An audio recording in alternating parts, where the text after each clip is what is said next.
Vice Speaker B.J. Cruz, in a letter sent to GMH, raises concerns regarding the urgent care center at the hospital, questioning its fees for additional services, Medicare and Medicaid reimbursements, and foregone reporting requirements.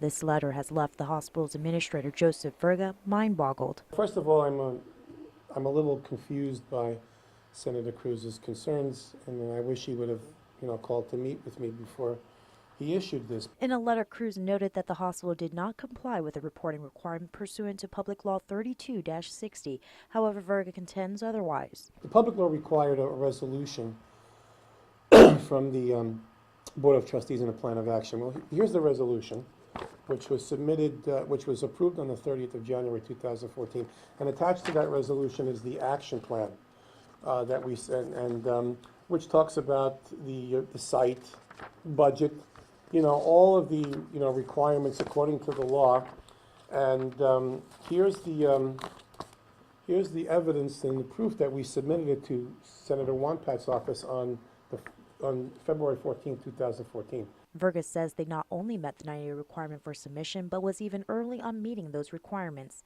In the letter, Cruz also raises concerns regarding the Centers for Medicare and Medicaid Services certification status of the new urgent care center and its effect on the hospital's ability to collect Medicare and Medicaid reimbursements for services rendered.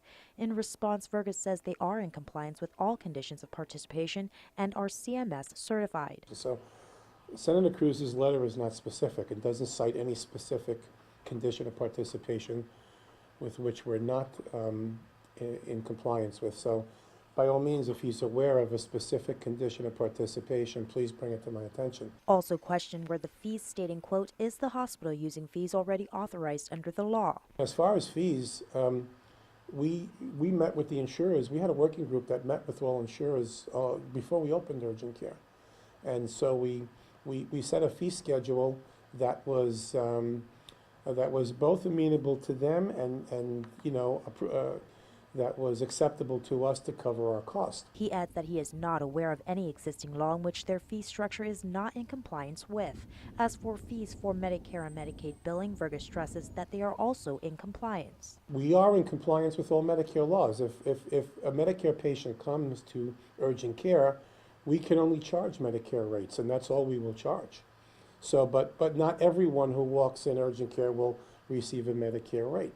He says that fee schedule was approved prior to the opening of the urgent care center. Finally, Cruz stated his interest in maximizing the use of pre-existing facilities and avoiding redundancy in government services. He requested Verga share his efforts in coordinating services with Department of Public Health, to which Verga says there is no redundancy because Public Health does not offer urgent care services. He adds that he has been in communication with Public Health since last year, as they were a part of the committee which helped develop the urgent care center. Reporting for Guam's News Network, I'm Jolene Tovis.